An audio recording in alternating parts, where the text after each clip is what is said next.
2025학년도 대학 수학능력시험 9월 모의평가. 서양 윤리사상. 사르트르와 듀이, 소크라테스와 벤담, 플라톤과 아리스토텔레스, 에피쿠로스와 밀, 스피노자, 칸트, 아퀴나스와 아우구스티누스, 흉. 기출 제시문과 기출 선지에 대한 퀴즈 영상입니다. 반복 재생하여 학습 효과를 높여보세요. 사람은 존재 이후에 스스로가 원하는 무언이기 때문에 스스로가 만들어가는 것 외엔 아무것도 아니다. 이것이 실존주의의 제1원칙이다. 사르트르는 인간을 먼저 실존한 다음 자신의 주체적인 선택을 통해 스스로를 형성해가는 주체적 존재로 보았다. 개선론이란 특정한 상황이 어떻게든 나아질 수 있다는 견해이다. 그것은 선의 적극적인 수단을 탐구하고 상황을 개선하기 위해 창조적 지성을 장려한다. 5. 듀이는 도덕적 인간이란 도덕적으로 성장하는 과정에 있는 사람, 도덕적 문제 상황에서 지성을 발휘하여 자신의 삶을 개선하거나 사회를 진보시킬 수 있는 도덕 판단과 행위를 하려고 노력하는 사람으로 보았다. 미리 정해진 보편적 원리에 따라 행동을 결정해야 하는가? X. 사르트르는 객관적이고 보편적인 원리가 아니라 자신의 주체적인 선택으로 스스로의 삶을 만들어 나가야 한다고 보았다. 자유에서 비롯된 불안은 실존 회복의 계기가 되는가? 5. 사르트르는 인간은 매 순간 선택을 해야 한다는 불안에 빠질 수밖에 없지만 주체적인 결단으로 자신의 선택에 책임을 짐으로써 실존을 회복할 수 있다고 보았다. 인간은 자유롭기에 항상 주체적 선택과 결정을 하는가? X. 사르트르는 실존의 상황에서의 불안으로 인해 인간은 자유로운 선택을 회피하는 불성실을 꾀하기도 한다고 보았다. 도덕적 인간은 선해지는 방향으로 성장해 가는 사람인가? 5. 듀이는 도덕적 인간이란 도덕적으로 성장하는 과정에 있는 사람, 도덕적 문제 상황에서 지성을 발휘하여 자신의 삶을 개선하거나 사회를 진보시킬 수 있는 도덕 판단과 행위를 하려고 노력하는 사람으로 보았다. 아무도 자발적으로 악한 행위를 하지 않는다. 아름다운 것과 좋은 것을 아는 사람은 결코 그 반대의 것을 택하지 않을 것이다. 아름다운 것과 좋은 것에 대하여 무지한 사람이라면 그것을 추구한다 하더라도 실패하게 될 것이다. 소크라테스. 소크라테스는 지식을 모든 덕과 행복의 원천으로 보고 무지의 자각을 통해 진리를 탐구해야 한다고 보았다. 자연은 인류를 고통과 쾌락이라는 두 군주의 지배하에 두게 하였다. 우리가 무엇을 행하게 될 것인가를 결정하는 것뿐만 아니라 우리가 무엇을 해야만 하는가를 지시해주는 것 역시 오직 고통과 쾌락일 뿐이다. 벤담은 인간은 누구나 쾌락과 고통의 두 군주의 지배하에 있다고 보고 쾌락과 고통은 개인의 행위뿐만 아니라 사고까지 지배한다고 주장하였다. 도덕적 진리는 명확하게 인식하기 전에는 존재하지 않는가? 소크라테스는 보편적인 가치 판단의 기준이 존재하며 이성을 통해 이를 파악할 수 있다고 보았다.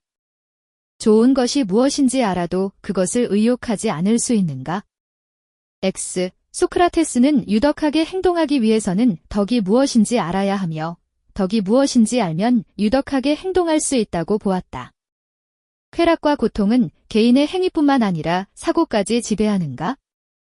5. 벤담은 쾌락과 고통은 개인의 행위뿐만 아니라 사고까지 지배한다고 보았다. 공리의 원리는 정부 정책이 아닌 개인의 행위에만 적용되는가? X. 벤담은 공리, 즉 최대 다수의 최대 행복을 도덕과 입법의 원리로 제시하였다.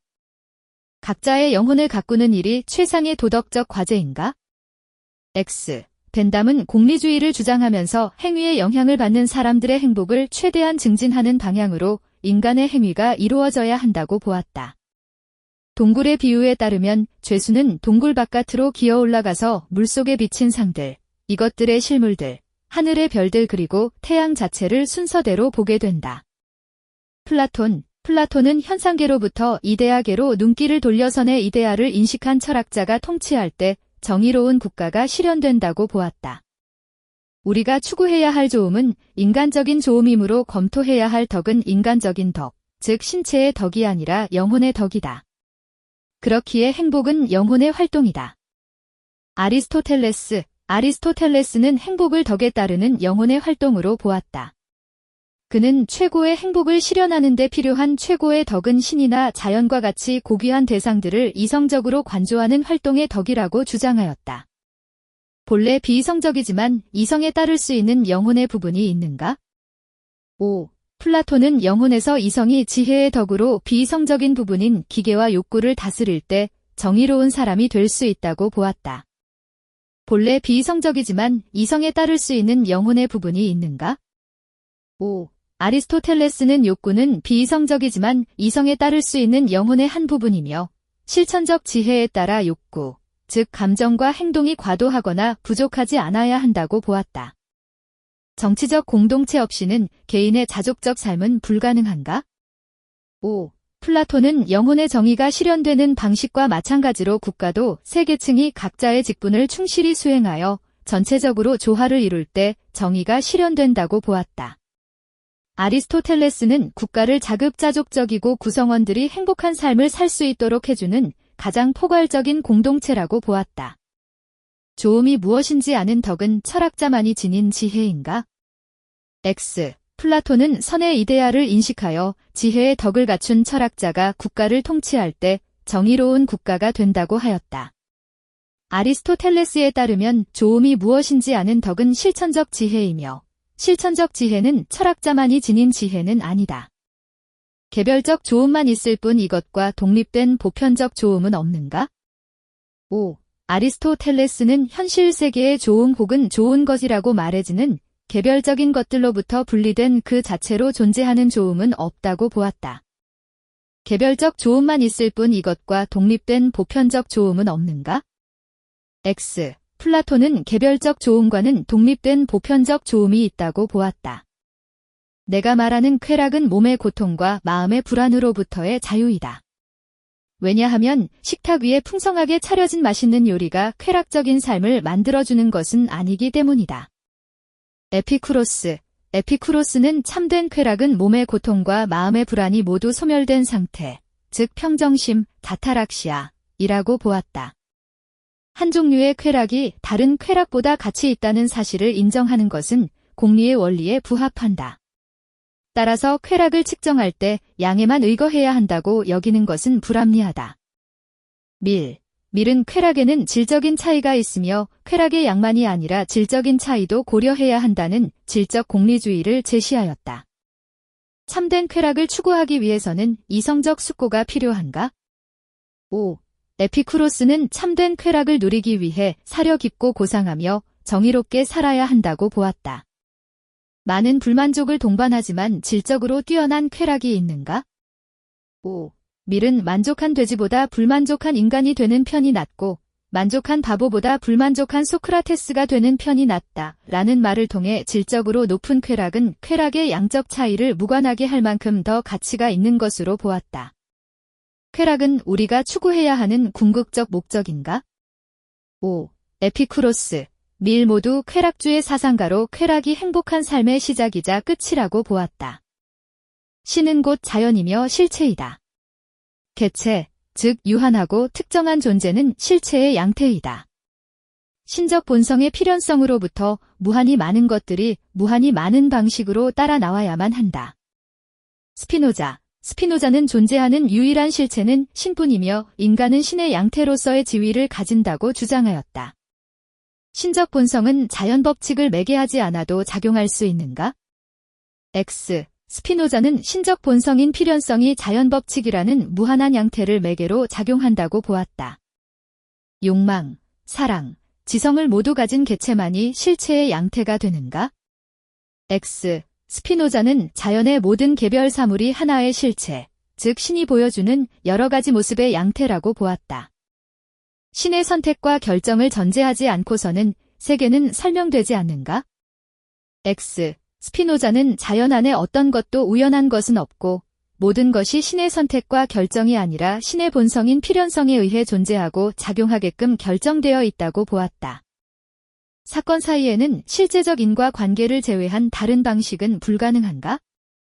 5. 스피노자는 세상의 모든 일이 원인과 결과로 필연적으로 연결되어 있다고 보았다. 신적 본성을 표현하는 양태의 수는 셀 수 있을 정도로 유한한가? X. 스피노자는 유일한 실체인 신의 속성으로서의 양태는 무한한 방식으로 존재한다고 보았다. 선의지는 우둔한 머리와 결단력 없음과 같은 타고난 결함으로 인해 또는 질병과 가난과 같은 불운으로 인해 자신의 의도적 목적을 관철할 능력이 완전히 결핍될 수도 있다.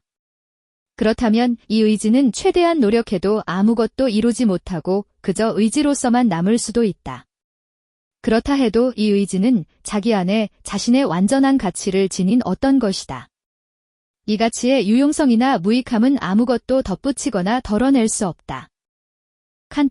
칸트는 선의지는 그것이 실현하거나 성취한 것 때문에 또는 이미 주어진 어떤 목적을 달성하는 데 쓸모가 있기 때문에 선한 것이 아니라 오로지 그렇게 하기로 마음먹는 그 자체로 선한 것이라고 보았다. 선의지에서는 의욕 대상에 있는 것이 아니라 의욕함 자체에 있는가? 5. 칸트는 의지를 이성이 경향성에 독립해서 선하다고 인식하는 것만을 선택하는 능력으로 보았고, 선의지는 실천 법칙을 따르는 행위만을 이끄는 의지라고 보았다.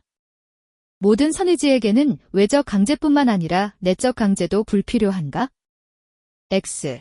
칸트는 선의지를 도덕 법칙에 대한 존경에서 행위를 하는 의지로 보면서 이때의 의무는 선의지의 원리가 인간의 의지에서 일종의 강제로 경험된다고 보았다. 도덕 법칙은 의무의 형식뿐만 아니라 의무의 실행 방법까지 결정하는가? X. 칸트는 도덕 법칙이 행위의 목적과 관계없이 오로지 행위가 나오는 원리와 형식에만 관계한다고 보았을 뿐 의무의 실행 방법까지 결정하는 것은 아니라고 보았다. 확고한 준칙을 세운 인간이라면 누구나 정원 명령을 따르고자 하는가? X. 칸트는 인간이 욕망과 선의지, 정령과 이성이 선천적으로 함께 있는 존재이기 때문에 자신이 세운 준칙이 아니라 도덕 법칙, 즉 자율에 복종하는 의지의 자유를 강조하였다. 행위자의 합리적 목적에서 비롯된 행위는 모두 정원 명령에 합치하는가? X. 칸트는 의무의식이 동기가 된 행위만이 도덕적 가치를 지니며 합리적 목적을 달성하기 위해 주어지는 가언 명령은 도덕 법칙의 형식에 부합하지 않는다고 보았다. 만일 신이 인간의 최고선이라고 한다면 그 최고선을 구하는 것이 잘 사는 일이다. 지상에서 선한 생활에 따르는 평화를 누릴 때에도 행복하다고 하지만 이런 행복은 천상에서의 행복에 비하면 불행에 불과하다.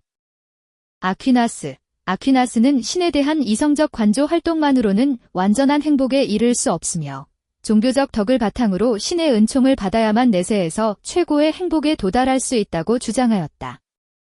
인간의 자연적 본성을 뛰어넘는 행복은 오직 신성에 대한 참여에 의해서만 얻어질 수 있다.